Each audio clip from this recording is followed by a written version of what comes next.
Follow me, even if it costs everything. That dawn, the light above the ward flickered. Another power failure. The generator coughed somewhere deep in the basement, then went silent again. I sat beside a patient whose breathing was thin and fading, each inhale weaker than the last. Outside, sirens wailed through the valley. Another security sweep. Rumors whispered that someone had been reported. The hospital director gathered us and said coldly, "Report anything suspicious immediately." We all nodded. But I knew those words were meant for me. In my drawer lay an old, torn book. Its cover was half ripped, but one word still showed through the cracks. Bible. Owning it could mean prison. Reading it could mean death. Yet I could never throw it away because of one sentence written inside. A line my mother had once underlined in trembling ink. Life is born from truth. That morning, I didn't know how soon I would see those words come alive. Chapter 1. A day in the hospital extended. I was an internal physician at a small military hospital in Northampton. There, the air was always a mixture of cold and blood. In winter, a chill like blocks of ice seeped to the end of the corridor. Even in summer, a damp mold smell oozed from cracks in the walls. The wind that slipped through the window seams could pierce the bones in winter, and even in summer the hallways were sticky with humidity. We worked to the metallic vibration of the old boiler and the ragged breaths of a generator that stopped and started again every night. There weren't many doctors. What we had in excess were watching eyes. Supplies were woefully scarce. We sterilized needles and used them again. We washed bandages and hung them to dry. Our scalpel blades had to endure until they felt as if they were scraping more flesh than cutting, dull as a worn razor. Each morning the scrape of the ER's metal card against the corner spread through the wards. Every time that cold metallic sound rang, I would fiddle with the rubber tube of the blood pressure cuff and receive my first patient of the day. The same question always rose in my head: who will I be able to save today, or who will leave my hands? Every morning meeting began with the same slogan echoing through the room: "The medicine of the motherland is the glory of the people." Under a banner painted in red letters, faces gleamed like uniform buttons as they shouted. But the words felt like lies floating in the air. The system came before medicine, and the report came before the life. Each time I wrote a diagnosis, I was afraid. Even when a patient was dying, I had to write recovering. Honest diagnoses were branded anti-party. The hospital director's gaze was always sharp. Like surveillance, colleagues did not trust one another. If someone's eyebrow twitched once, that twitch could soon come back to pierce someone's life or someone's profession. That day was the same kind of day, yet it stands more distinctly in my memory than any other. Around 2 in the afternoon, a tuberculosis patient was brought in on a stretcher. A young man in uniform. His face was as pale as the winter sky, his lips turned violet. With every breath, the space beneath his collarbones sank deep and rose sharply, his chest heaving in noisy waves. I placed the stethoscope on him. Crackles like tearing wet paper were clear. His lungs were already ruined. The diagnosis was certain terminal. But I couldn't write that on the chart. Those 2 characters for terminal were a noose that would tighten around my throat the moment they appeared on paper. My pen stopped. My fingertips trembled. His gaze was already far away, like someone staring at an oasis at the end of a desert. His hands were growing cold. Whatever I wrote, he was already beyond help. Still, I wrote observation required, then quietly closed the chart. In that moment something heavy sank in my chest. What kept sinking inside me was my conscience as a doctor. It sank and sank again,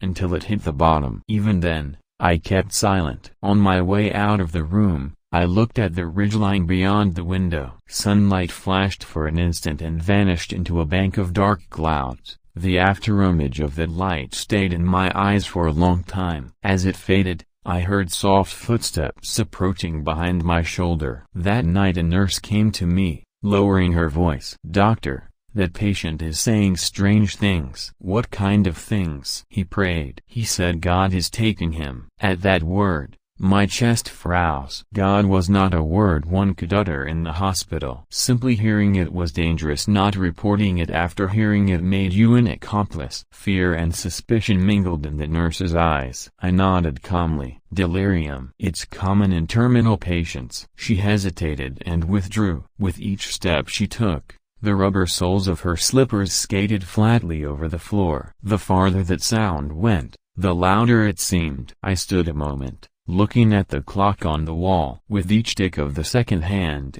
it felt as if someone's remaining life was shrinking one notch. Strangely, I felt drawn to that patient. I walked down the corridor to his room. The single incandescent bulb hung there, flickering with a dim yellow. In the dark, only his breathing could be heard, irregular but unmistakably the breath that comes near the end. I reopened the chart. The name Kim Yun-tae. It was not unfamiliar. I had heard it somewhere. I searched my memory. Childhood, crossing snow-covered fields barefoot. The back of a church. My mother reading softly behind a locked door. Children with dark eyes listening. Among them was a boy named Yun-tae. My hand stopped. I looked at his face again. In that last expression a face wears before death turns it into white paper, I saw that small boy from long ago. In that instant, I knew who he was and what I had been running from. A few days later, Yun-tae's condition deteriorated rapidly. Each night his breathing grew harsher. At dawn blood-tinged sputum formed small brown circles on his pillow. His lungs had already collapsed. Now I could hear his breathing without a stethoscope. The wee spilled into the corridor. The oxygen tank was nearly empty. The gauge needle pointed to red, and red was the color in which the whole ward silently shared that time was short. I hesitated. By regulation, spare oxygen tanks were for the ICU, but the ICU was already full, and on paper, Yun-tae was merely under observation. One small checkmark on a form drew the line between life and death. The rule was clear. But life does not understand rules. I clenched and unclenched my hands. In the end, my feet made the decision for me. I headed for the supply room. The door, as always, was stiff. The paint on the handle had peeled away, exposing cold metal beneath. When I pried it open, dust scattered. It felt like pushing aside the curtain of a long abandoned stage. In the dark I found a spare tank. There was a small notch scratched into its surface with someone's nail. It was heavy. Each dull thud of metal on the floor traveled up my ankles. In the corridor, I met a nurse. She looked at me for a moment. Perhaps she read resolution in my eyes, or perhaps she was just tired. She turned away without a word. In that brief silence there was a consent larger than speech. In his room I connected the tank. When I opened the valve, cold air sang thinly in the nozzle. I fitted the mask over his face, and his breathing steadied a little. The frantic surf of his chest calmed for a moment. Between those waves, I saw life lift its head. Then, slowly, he opened his eyes. "Doctor, do you still have that book?" My hand stopped. My heart pounded. My throat cracked like dry soil. "What book do you mean?" "My mother passed it on, told me to give it to you." In that moment, the air in the room changed. Over the smell of oxygen seemed to rise the smell of old paper. I saw the back room behind our village church, my mother gathering children and reading scripture, the small sparks made by praying hands. I froze. One of those children had been Yun-tae, the small boy with dark eyes watching my mother. And now he lay here in a uniform on this bed. I looked around. No one was in the corridor. Light from the hallway seeped under the door and lay long on the floor. I lowered my voice. "You were that boy." He nodded faintly. His lips were parched. "She is still alive, and she prays for you." At that, something inside me collapsed. Fear, silence, resignation built over many years all shook at once. In his words I heard my mother's voice, the tremor of prayer that spread over every verse she read in a hushed tone. I held his hand. It burned with fever, like a small stove left in a corner of the room, gathering its last heat to blaze. "Hold on, just a little longer." He shook his head. "No, it's time to rest." His eyes were tranquil. Like a sea after a storm, the waves stilled, only light remaining. I looked at his face for a long time, then slowly left the room. When I closed the door, the hinge let out a thin, heavy scream. That night I opened my drawer for the first time in a long while. At the very bottom, between bundles of bandages, the Bible was hidden. Its cover was so worn it was nearly falling off. The pages were yellow. When I opened it, the smell of old paper arose. In that smell were the hours of reading in secret through the night, the syllables whispered while holding our breath. A familiar verse met my eyes. The light shines in the darkness, and the darkness has not overcome it. I read it without sound, one character at a time. Slowly I seemed to hear my mother's voice. Truth is stronger than orders. I had buried that truth deep in the drawer to become a doctor, to conform to the system, to survive. Then the sirens, the darkness of the hospital yard shivered sharply. I shut the book and pushed it quickly back into the drawer. Out the window I saw a security bureau vehicle stop in front of the hospital. Men in black uniforms got out. Their steps were drilled, military within that rhythm. Many things looked ready to be confiscated. Someone had informed on us. Footsteps sounded in the corridor fast, heavy. I opened the drawer again and took out the Bible. My hands shook, but my resolve was firm. I would protect this book. I would not betray my mother's prayer. I said book, but what I wanted to protect was the words inside. Paper can burn, but words do not. Something I dimly learned that night. The door opened, but it wasn't the bureau. It was the nurse, panting. Doctor, go to Yunte's room. Quickly I tucked the Bible into my coat and ran. Even while running, the texture of the paper against my chest felt vivid, thin like a blade, solid like armor. When I rushed into the room, he was trying to rise, gripping the bed frame. His face was pale. Blood ran from his lips. The streak on his cheek made a small red flower on the pillow. I laid him down again. Don't move. He caught my hand. There was almost no strength left, but its direction was unmistakable, not toward the door, but toward the realization that I should not be here at all. Doctor, you must go now. What do you mean? The security bureau is looking for you. Someone reported you. I couldn't breathe. The Bible in my coat felt hot. It was as if my heart were knocking against its edge. He groped under his pillow and pulled out an old map. It showed the terrain near the Tumen River. Worn by hands,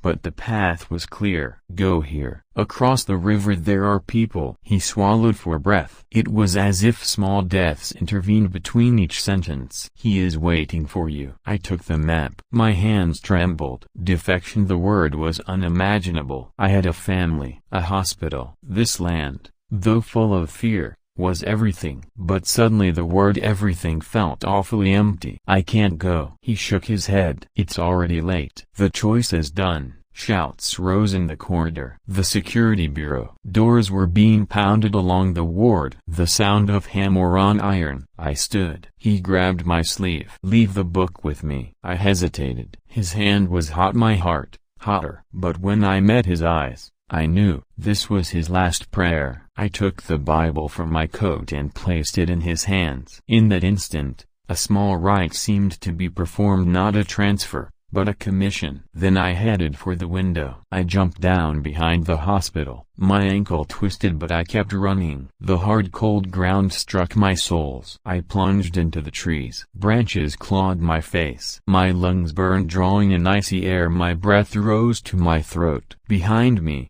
dogs and whistles crossed one another. I opened the map. In the moonlight a faint line appeared. About 12 miles to the Tumen. I ran north. The night was long, and so was my shadow. After about an hour, I heard water. My heart beat hard. Through the trees, the river appeared, black water flowing without a sound. On the far bank, faint lights. China. Freedom. The word freedom was still unfamiliar in my mouth, and the unfamiliarity was strangely sweet. I descended the bank. The stones were slick. When my foot touched the water, an icy sensation raced swiftly up my ankles. Then flashlight beams flashed behind me. Stop, soldiers. 3 or 4 of them, rifles aimed. I froze. The water chilled my ankles. If I went forward, I would be shot. If I went back, I would be seized. The world was poised on a knife edge. I raised my hands. Wet sleeves clung to my underarms. Doctor, go back, said the lead soldier. He was young. His hands, too, trembled. Surely it was fear, but could I say there was no flicker of pity in it? I climbed from the river slowly. Cold cuffs closed around my wrists. Metal bit into the skin. Strangely, I felt a kind of steadiness, as if the chase were finally over, even knowing that steadiness was another name for defeat. They threw me onto a truck. By dawn we were back at the hospital. The place was upended, charts strewn on the floor, medicines smashed. A nurse was being dragged off by the bureau. She looked at me, terrified. I lowered my head. I rolled an apology around inside my lips and swallowed it. People crowded the doorway of his room. I pushed through. He lay on the bed, motionless, no breath. His face was oddly serene, the ring of suffering broken. Under his hand lay my Bible. A bureau officer picked it up, flipped through it, and glared at me. "What is this?" I couldn't answer. No voice came. If any sound had come, it would have been a sob. His face was calm, as if he were smiling, the face of a small victor. What he had protected to the very end was my book. The book I had thrown away as I fled. The fact pierced my chest. I knelt by the bed. With hands in cuffs, I took his hand. It was cold and strangely warm. Beneath the chill of flesh, the heat of a prayer remained, slow to fade. The officer dragged me away to the interrogation room. I couldn't raise my head. Passing down the corridor, I saw the director's face, disappointment and contempt in his eyes. A fellow doctor turned his head away. Everyone avoided me in the way of people who look only at their own shadows. That afternoon the rumor spread through the hallway that Dr. Gotting formed on. Sitting on the cold floor of the interrogation room, I thought of his last face, and I realized I had not run from the security bureau. I had run from myself. The escape failed. The greater failure was that I had abandoned my faith and fled. It wasn't a book I had discarded, it was the self written inside it that truth stabbed me like a blade. The interrogation room was dark and narrow. Stains covered the walls, blood or rust,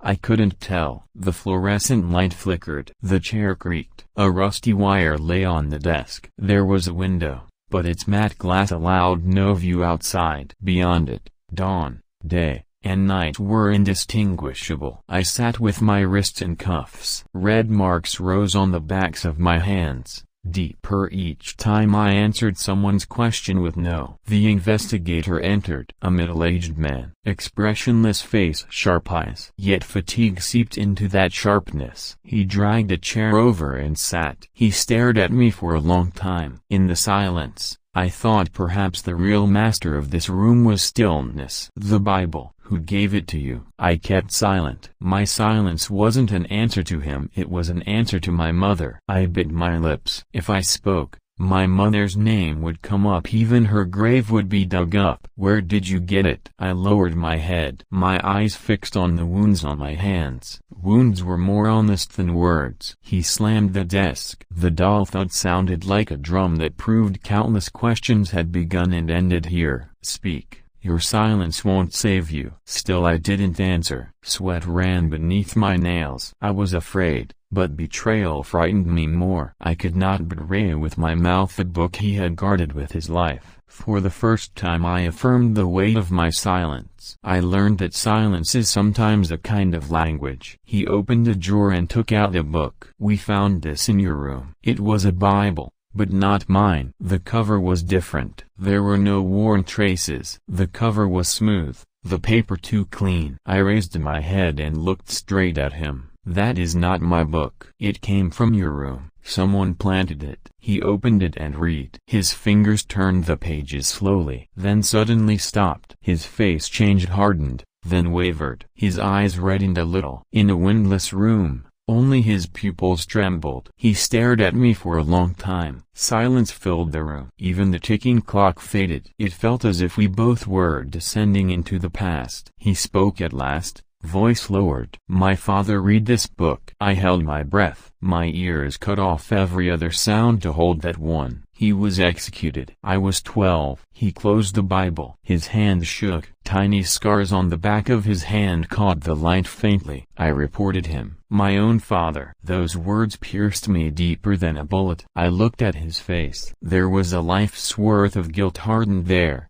a chain that still kept him in this room. He was a son who had killed his father and a victim made by the system. For the first time I saw him not as investigator, but as a man. "Then why are you interrogating me?" He shook his head. "Orders." "But it ends now." He picked up his pen and wrote on the report. The letters were thick and firm. "Insufficient evidence." "On hold." I could not believe it. Something thudded slowly inside my chest. "Why are you doing this?" "My father is dead." "But you must live." He unlocked the cuffs. The marks on my wrists were clear. The way he looked at them seemed like the way a man looks at the marks left on his father's wrists. "Doctor, continue the work of saving lives." I stood. My legs shook. At the door I looked back. He was still staring into the book. His back looked terribly lonely, the loneliness of guilt, and the loneliness of one who has recognized truth. I returned to the hospital. The corridor was empty. Colleagues avoided me. Nurses turned their heads. I walked to my room like a ghost. The fluorescent lights cut my shadow into pieces, laying it in sections on the floor. A note lay on my desk. Handwritten. A trembling script. "Leave the book to me. You must save lives." I stared at it for a long time. The blurred edges of the ink looked like tear stains. Darkness fell outside. Somewhere in the hospital a patient moaned. I folded the note and put it in my pocket as carefully as if folding a medal. That night I couldn't sleep. His face hovered before me. The investigator's voice circled my ears. "My father, read that book." The system had torn father from son and made faith a crime, but the faith had not disappeared. No one can confiscate belief that truth entered my blood that day. The light lived even in the darkness. No, only in darkness does light become visible. Then I knew truth had not been captured. The gospel was still alive. What he tried to guard was not the book, but the truth within it. What the investigator freed was not my body, but my heart. The prison of guilt opened and the one released was me. I looked out the window. A star, small, but sharp. The perseverance of light that travels through the night sky and reaches the earth touched my heart. I thought I must live. I vowed I will save life. That was the only prayer I could make. A few days later, the hospital returned to its usual state. More patients, piles of reports, meetings one after another. Only one thing had changed. I began to hear different sounds. A patient's cough, a child's cry, the swish of a mop across the floor, a distant train horn. Between those sounds hid invisible sentences: "Save me, protect me, don't lie." Inside me, nothing was calm. Every night I heard his breathing, the wheeze, the voice seeping through the oxygen mask: "She is still alive and she prays for you." I couldn't sleep, closed my eyes, and the investigator's face appeared. "My father, read that book." His trembling hands, the words "insufficient evidence" on the report. I was crushed by guilt. Guilt is heavy, but I gradually learned its weight points the way. He guarded the book with his life. The investigator carried a lifelong guilt and released me. But what did I do? I ran. I abandoned the book. I hid my faith. Hiding, I learned, is merely another face of lying, and that left a bitter taste on my tongue. One night I sat in the corner of the ward. Moonlight poured through the window, cold and clear, like antiseptic. All the patients were asleep. It was so quiet I could hear my own heart knocking like a hand on the door. "Let me in." I prayed for the first time. I didn't know who would hear, but I felt someone surely would. My lips trembled. Words would not come out right. Prayer, I learned, does not begin as sentences. First the heart must be stripped bare. "Forgive me." My voice shook. I failed to protect him. I betrayed my mother's faith. Tears came. It had been a long time. I had not cried before the security bureau, nor at his body. But then I broke. Tears were not shame, they were the sound of a long-submerged truth breathing again. What should I do? There was no reply. Yet something stirred deep inside. My mother's voice: "Truth is stronger than orders." His eyes. The investigator's trembling hands. Their eyes and hands and voices became one within me. I opened my eyes slowly. I saw a patient's face. A young soldier with pneumonia, breathing like he once did. I recalled his chart, the one I had marked recovering. A lie might cover a sickness for a time, but it cannot deceive death for long. I stood and walked to the desk. I pulled out a fresh form, took up a pen. My hand shook, but did not stop. I wrote the truth terminal. Immediate transfer required. As the words took shape, it felt as if a layer of callus peeled away inside me. I knew it violated regulations. But I could no longer write lies. Lies injured my mouth, my hands, my heart. The next day the director summoned me. "What are you doing?" He flung the diagnosis across the desk. The paper spun once in the air and settled low on the surface. "How could you write this?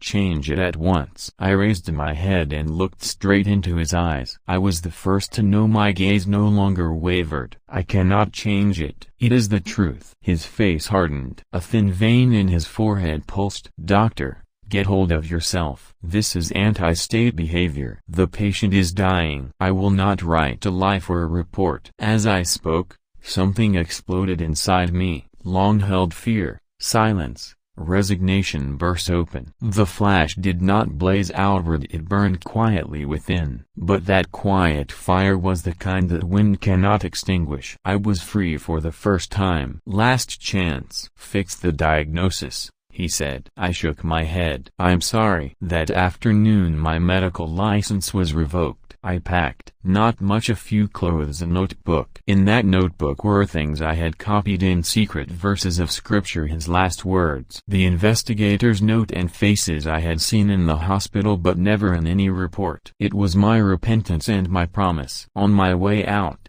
the nurse who had cared for him approached, holding out a small cloth bag. This was left by Yunte. Inside was a wooden cross, rough but warm. As I ran my fingers over it, warmth seemed to seep from the grain into my skin. I hung it around my neck. "Thank you," she whispered.